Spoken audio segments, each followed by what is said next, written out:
अजय कुमार उपाध्याय हमारे होमगार्ड के जवान ड्यूटी के दौरान आकस्मिक घटना में इस दुनिया में नहीं रहे। हमारे विभाग ने बैंकों के माध्यम से बातचीत करके एचडीएफसी बैंक के और भी बैंक हुए उनके माध्यम से उस परिवार के लिए कुछ आर्थिक रूप से कुछ सहयोग हो सकता है, ये व्यवस्थाएं हम लोगों ने की थी। और आज एचडीएफसी बैंक के माध्यम से उन दोनों परिवार के अभिभावकों को 33 लाख का चेक दिया गया है। 5 लाख का सरकार अनुदान देती है। 35 लाख रुपए से उस परिवार की भरपाई तो नहीं हो सकती उस व्यक्ति की, लेकिन बच्चों के लिए कुछ उस राशि से सहयोग हो सकता है। उनकी पढ़ाई लिखाई के काम आ सकता है, उनकी परवरिश के लिए काम आ सकता है। और विभाग ने दोनों के बच्चों की नौकरी के लिए भी व्यवस्था विभाग करने जा रहा है। यही व्यवस्था हमने कर रखी है कि अगर ऐसी कोई दुर्घटना होती है तो बैंकों की तरफ से पैसा और सरकार की तरफ से 5 लाख रुपए की सहयोग राशि, और उन बच्चों का अगर वो बच्चा उनका इस लायक है तो बच्चे को भी हम नौकरी देते हैं। और आज उसी के तहत इन दो परिवारों के लिए ये सहयोग राशि देने का कार्यक्रम था।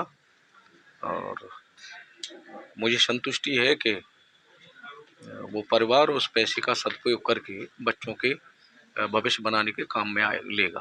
सामाजिक कार्य के लिए आप होमगार्डों से आग्रह किए हैं।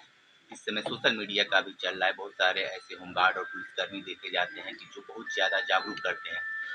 क्यों नहीं इनको थोड़ा सा छोड़ा जाए, सोशल मीडिया के तहत ये लोग जागरूकता फैलाएं? क्योंकि जैसे थोड़ा सा पुलिस हुए या होमगार्ड हुए, जैसे कोई सोशल ट्रेंडिंग पे काम करते हैं तो उनको पुलिस लाइन हाजिर कर दिया जाता है। हम लोग जो है हमने तो अपने होमगार्ड जवानों के माध्यम से पहले भी अभियान चलाए हैं। हमने अमृत सरोवरों पर वृक्षारोपण का अभियान चलाया था हमारे होमगार्ड विभाग ने।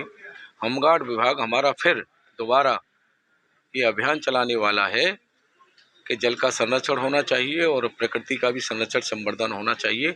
इस पर भी हमें अभियान सामाजिक कार्य भी हम शायद ड्यूटी के साथ साथ सामाजिक कार्य भी करें, ये हम लोगों का भी दायित्व बनता है। धर्म और अध्यात्म की भी बातें आप बता दें कि जेलों में गायत्री मंत्र होना, आज के परिवेश में क्या धर्म की बातें जेलों में कहना बहुत बहुत बड़ा प्रभाव देखने को हमें मिला है अपने 1.5 साल के कार्यकाल में, ये पौने 2 साल के कार्यकाल में उनके साथ संवाद करके मन में परिवर्तन लाने का हमारा जो प्रयास है उसका परिणाम ये देखने को मिला है।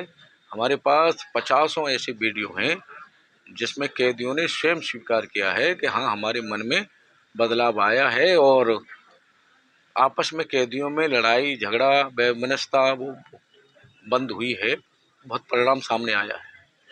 चुनाव को लेकर क्या कहेंगे? जिस तरीके से सरगर्मी लगातार बढ़ता जा रहा है और जिस तरीके से बिहार में उथल पथल था वो अब वो स्थिर हो चुका है। मैं शुरू से कह रहा हूँ पत्रकार माध्यम भाइयों से, शुरू से जब भी किसी विषय की चर्चा होती है मैं शुरू से एक बात कहते चला आ रहा हूँ। इंडिया के बीच में जो डॉट थी एक, हम शुरू से कह रहे हैं कि वो डॉट तो चुनाव आते आते बढ़ेंगी और इतनी बढ़ जाएंगी कि उनका जुड़ना मिलना मुश्किल हो जाएगा सभी अक्षरों का, और वो सामने आ रहा है, दिख रहा है। और उसी आधार पे हम सब लोग कहते थे कि हम लोग तीसरी बार मोदी जी के नेतृत्व में केंद्र में सरकार बनाएंगे। कहीं बीजेपी का तो डर नहीं सता रहा है कि नीतीश के दामन में चले? डर होता तो हम 400 की बात क्यों करते हैं। निश्चित रूप से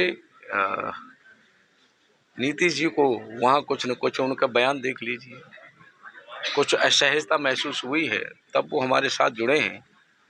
और अगर देश की प्रगति के लिए कोई व्यक्ति अच्छे विचार से हमारे साथ आता है तो अच्छी बात है, मोदी जी के विजन के साथ जुड़ता है तो धन्यवाद। सब्सक्राइब कीजिए हमारे चैनल को और बेल आइकॉन को दबाइए हमारी लेटेस्ट वीडियो सबसे पहले देखने के लिए।